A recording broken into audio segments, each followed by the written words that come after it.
The following program was provided by an independent producer solely responsible for its content. The opinions expressed do not necessarily represent the views of this station, its staff, board of directors, or underwriters.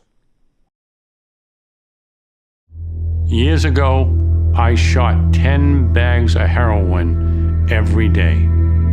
Heroin is a beast, and that beast has infiltrated every town and city in America. In 2016, 64,000 Americans died of an accidental overdose of opioids. I hope that the stories we bring you on this show save lives in 2018. I'm Richie Farrell. I'm a heroin addict.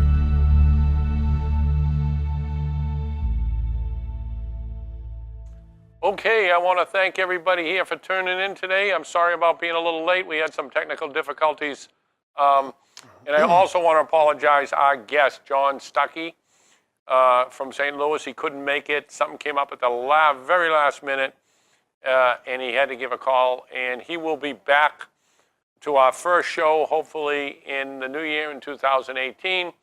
However, I brought in an expert for us here, in-studio expert, a longtime friend.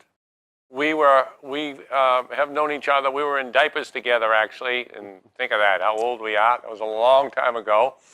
But really, we grew up in Lowell, Massachusetts.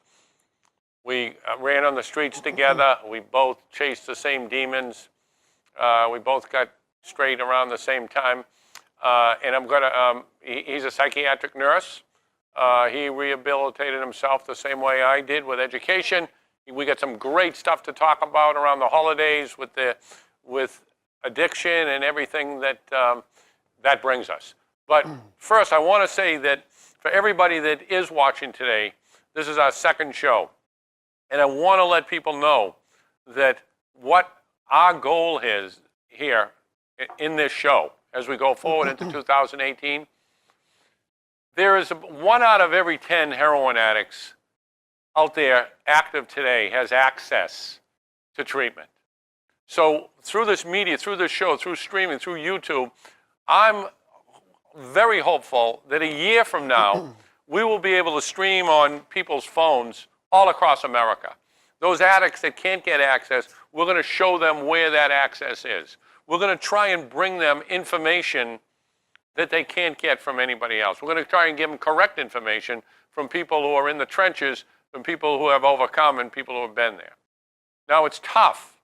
It's tough because addiction is a beast. And opioids right now, if just the other day the CDC released its latest report that for the second year in a row, the mortality rate is plummeted. And not since 1918 during the great flu epidemic has that happened. And today with modern medicine being the way it is. And that's all due to opioids. That's all due to 2016, 64,070 people died. So we're going to address that today, and we're going to talk some great things. And now, my buddy, James Lahiff, psychiatric nurse, working every single day in this field. How you doing, Big? I call him Big Jim. How you doing, Jim?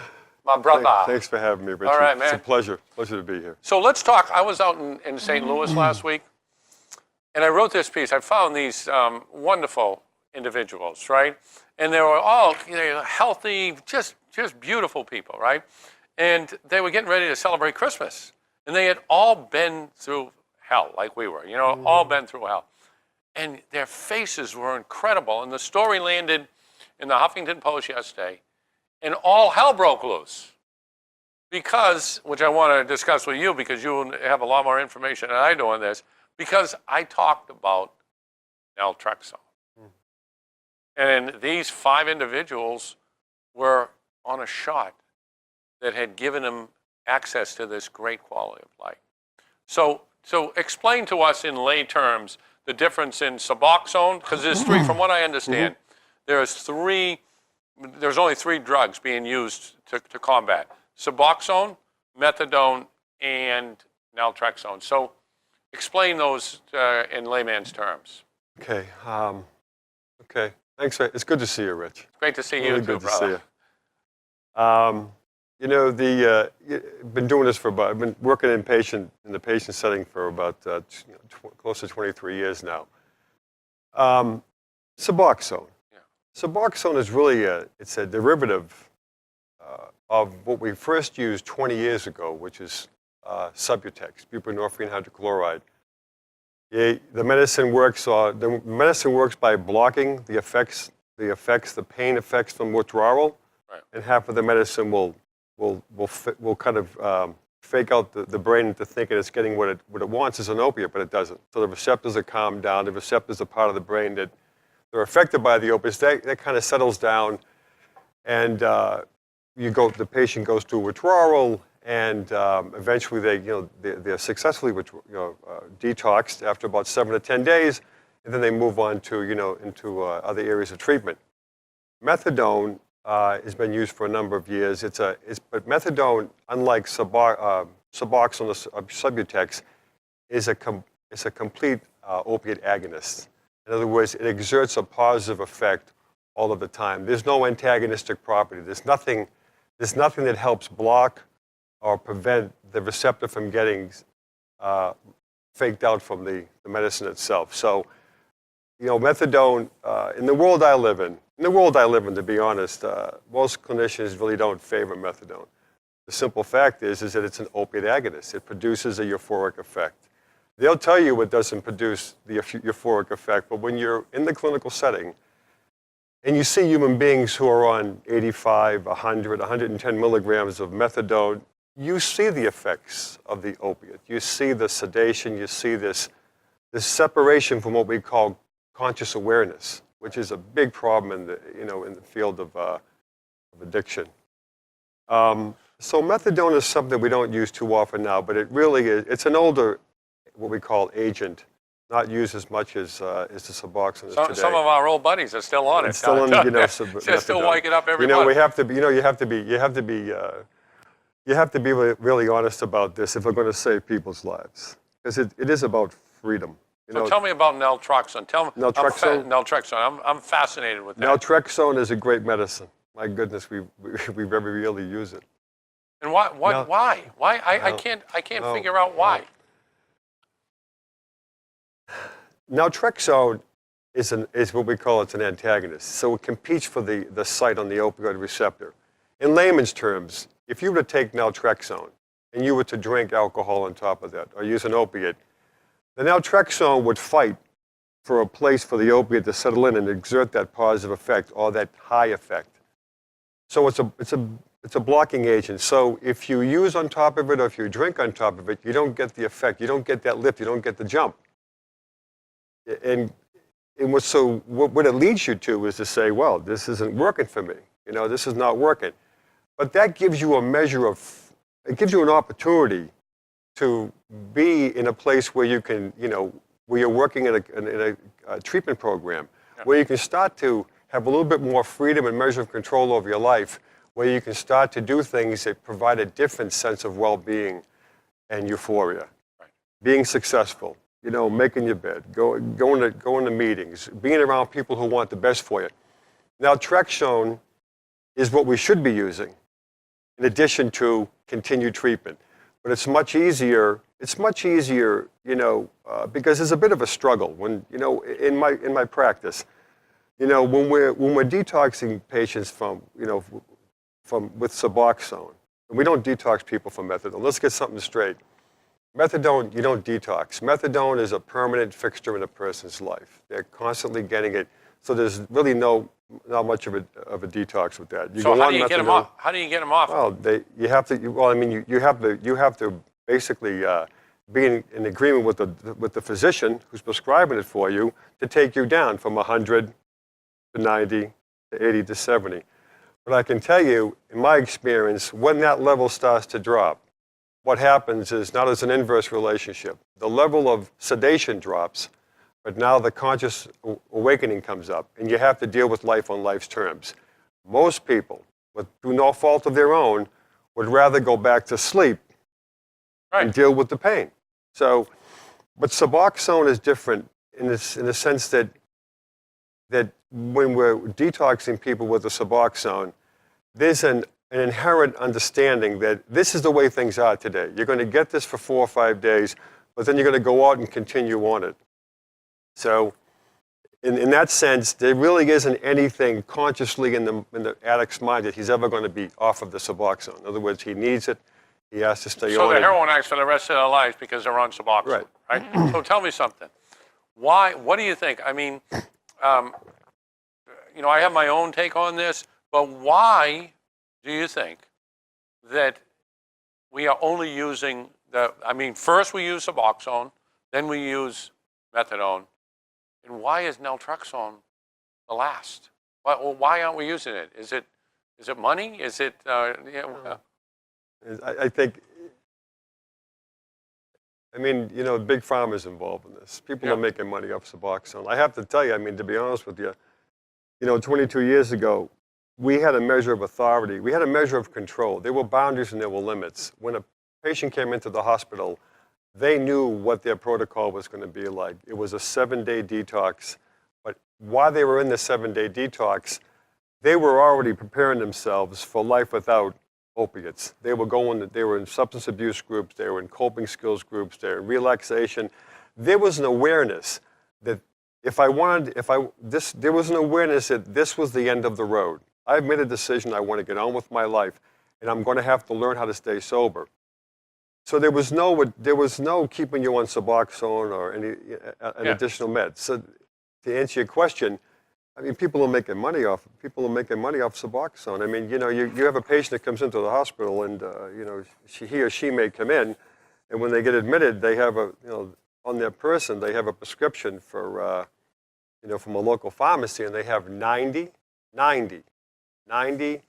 8 milligrams / 8 milligram strips of Suboxone. they have it on them when they come? They have them on them when they come in. So I mean, you know, there's a lot of money to be made out there, and So explain this to me. They get 90. If they could take too many, could they overdose? sure they could. They could. Of course you can. You can take too much, and a lot of times they wind up, you know, using them. They sell it to support their habit, and a lot of patients come in, and the tox screen isn't just buprenorphine or Suboxone. It's got fentanyl, it's got opiates, it's got other meds as well. So tell me, I get this question all the time.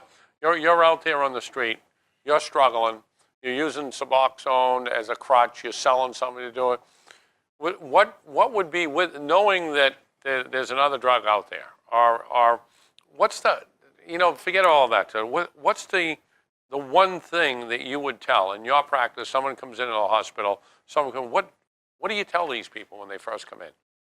They want to, you know, if they truly have their hands up and want to surrender, what would you tell someone that really wants to surrender? You know, to identify the reality of really wanting to surrender, you interview the patient, but when you get a feeling that the patient's had enough. Enough is enough. You tell them, you know, this is how we're going to do. We're going to use certain medications to take you off of the opiates. But you're going to have to go through a little bit of pain and suffering. But we can provide, you know, with continued treatment, we can provide you with that you'll be able to get through this one day at a time. I think the question you're asking me is, why can't we use something else in addition to buprenorphine and methadone? And we do. We have naltrexone, but it's very rarely used because, first of all, this is a big part of it. First of all, patients don't spend more than 7 to 10 days in the hospital. If you read the literature on naltrexone, it clearly indicates that this medicine is contraindicated. It's not to be used until you're at the end of your 7 to 10 days without opiates. Right. So they come into the hospital, they get detoxed, they're there for 5, 7, maybe 9 days most. You really haven't got a chance to start them on the naltrexone, because if you do, they still have a little bit of opiate inside their brain. And if you give them the naltrexone, you'll throw them into an acute withdrawal. And then what happens with that is you have to put them back on, you know, on some an additional medication. Right. So there's this vicious circle. It seems like, right? Yes. But the thing that I see all the time and get all the time is people that write to me and they say, I've been on Suboxone for 4 years. I've been on Suboxone for 5 years. This young lady in Iowa told me that it took her 8 years, and that she'd get sick on it. So from a rep from the company that does it told me off the record. I tried to call. They said off the record, but they said the reason, I don't know if this is true. You might know. They said that insurance won't pay for Suboxone because it was only meant to be a 14-day thing. Right? So I don't know whether that's true or not, and because when I went to write it down and take it, she said off the record, right? But so I couldn't use it, but I can still say that I was told that, right? You know. So was that true? That I'm not sure. I'm not sure about that. Yeah. The insurance only pays for 14 days. Is that yeah, what I you don't said? know. Yeah. I don't know whether. Well, it's got to be paying for more than that because these patients are coming in with with their Suboxone. Yeah, because in Missouri, they had to come up. It was all cash. All the Yeah. Suboxone doctors, Yep. cash. You come in, $250 to see the doctor, and $390 for half a month. Got to come back 2 weeks later, $250. It was costing them $1,200, $1,500. That this is what their parents are paying to keep them on this medication. It doesn't seem like the thing to do, you know? As I'm listening to you, Rich, and I'm listening to you what you're saying. For the people who are addicted, for the people who are in the throes of addiction, the most important thing that we can give them is we give them hope, but we give them an understanding that there's freedom outside of this. It's outside of the the addiction itself. To tell somebody that they have to be on something for an extended period of time really is not. Sometimes it's not factual because most people want to get off their medications. They struggle to get off their medications, but I have to tell you that, there's underlying disorders that aren't being properly treated as well. Right, absolutely. Let me just stop you here. A question just came in from our live audience. Jeff Sessions just created a new State Department position, opioid czar. Do you think this will actually help things? And what must this person do to remedy this crisis? Ooh, Chris asked a great question. I mean, Will this actually help? My opinion of this is simple. It's a one-word answer: no, because it's another bureaucrat that's going to be everything's going to be top-heavy, and we're not the people that are running this. That I call it running this epidemic, academics and politicians and lobbyists. So if I don't know, I think the opioid czar that is Trump's Kellyanne, the female. I forget her last name. Kellyanne Conway. Yeah, I think so. I'm not sure, but it's like we need people. Chris, that's a great question. We need people that have been in the trenches. We need people like this guy that I had on last week, Percy Menzies, and we need people that are going to that have been there. He's been fighting this battle for 18 years. So it's I don't know how you feel whether this one person is going to be able to solve that or not. The way we're going to solve the opioid crisis is people talk about all the time, but there really hasn't been much emphasis on it. It's like you look at yourself in the mirror, you walk away, you forget what you look like. The word stigma is so profound. Right. I work at a small hospital, and there's still a significant amount of stigma with regards to people living with addictions and opioid crisis. The way to solve this crisis is for the government to lay down laws where any person coming in asking for treatment with regards to alcoholism, especially the opioid crisis, that they would be guaranteed a minimum of 21 days. Because I can effectively detox. So the people I train with and the people I work with, and anybody will tell you, we can effectively detox someone within 7 to 10 days. But after that 10th day, there are residual withdrawal symptoms. They're consciously aware of what has happened in their life. They've made a mess of their life. These things need to be worked on. And these are the things that people want to be free from. We can move these things away.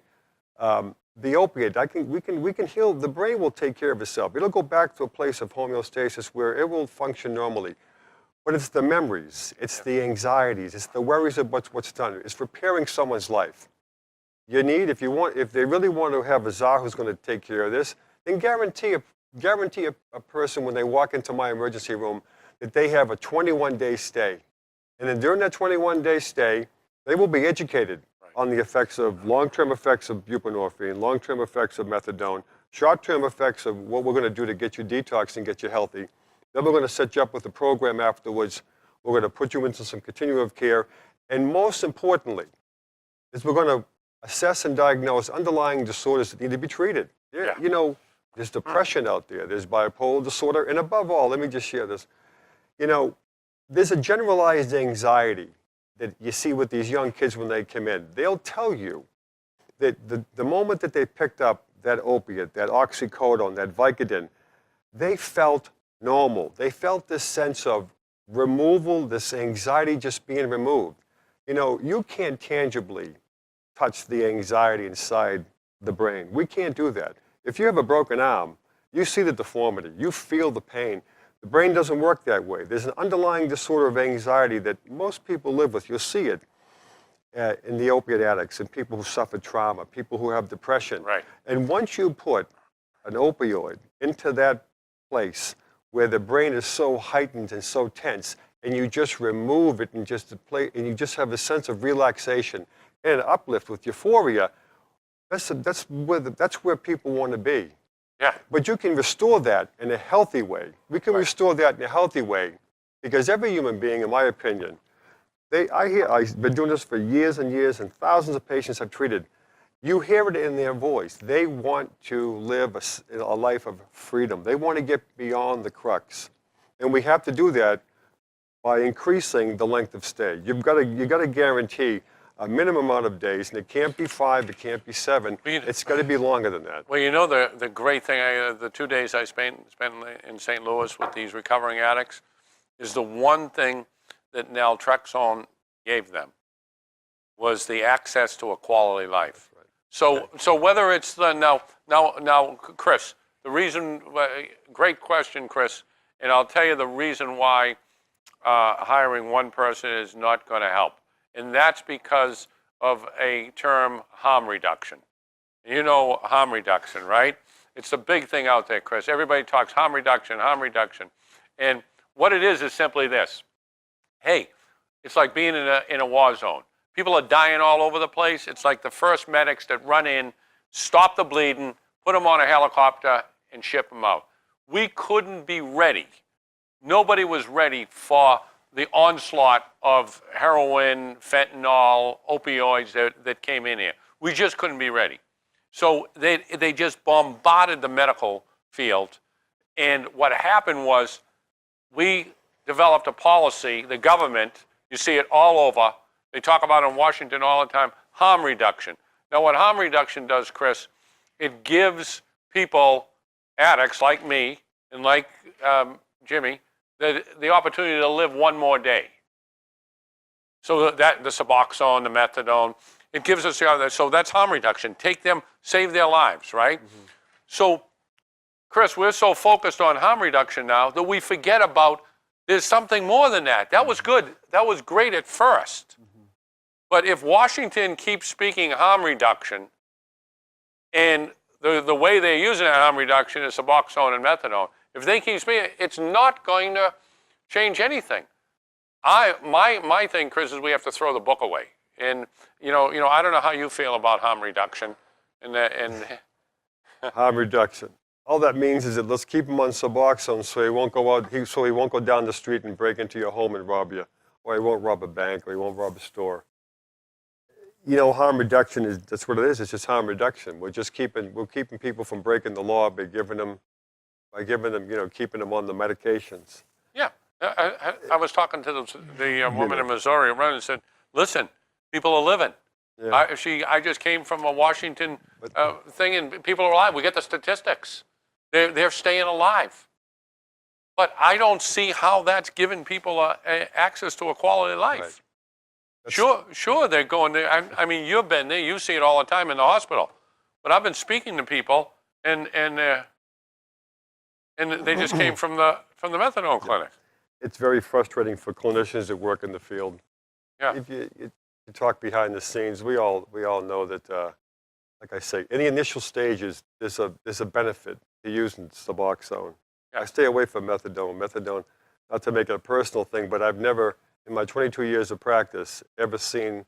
I've only been around one gentleman who was on methadone who did what we call use, or who's jumping the methadone, using on top of it, because it sustains that euphoric high state.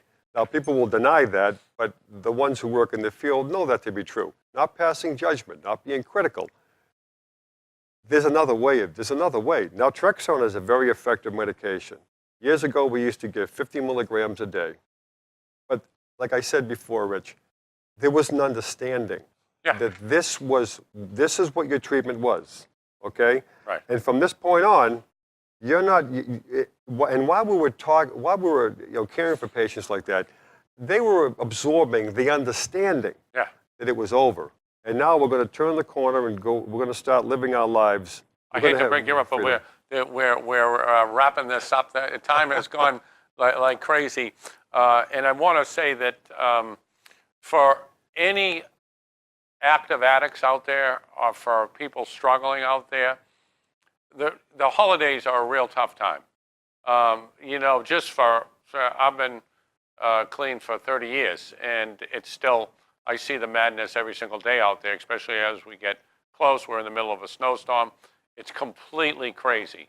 So there's a sense of homelessness that addicts take on, that they're all by themselves. I get it. I've been there. I know what it was to wake up in the morning before Santa came and go get high. But there is a life that you can have. There is a life like my 5 friends in St. Louis. You can do it. And you have to believe that, do what you have to do to stay alive every day. If you need to go on Suboxone, that's fine. But the end game should be towards quality life. And that's what you should always look at. What can it be? Because you'll always have that part of your life that you were a heroin addict or an opioid addict. You can't take that away. But you can go on and you can have a quality life. There is an access to that life out there if you want it.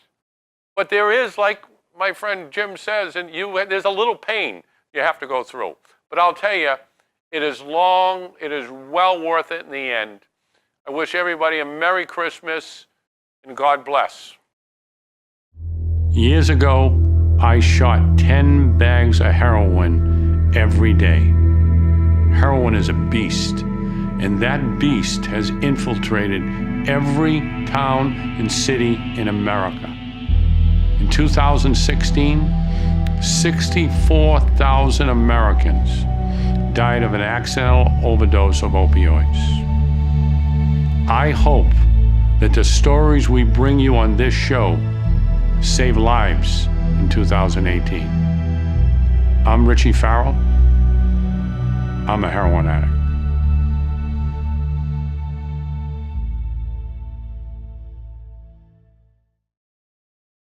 The preceding program was provided by an independent producer solely responsible for its content. The opinions expressed do not necessarily represent the views of this station, its staff, board of directors, or underwriters.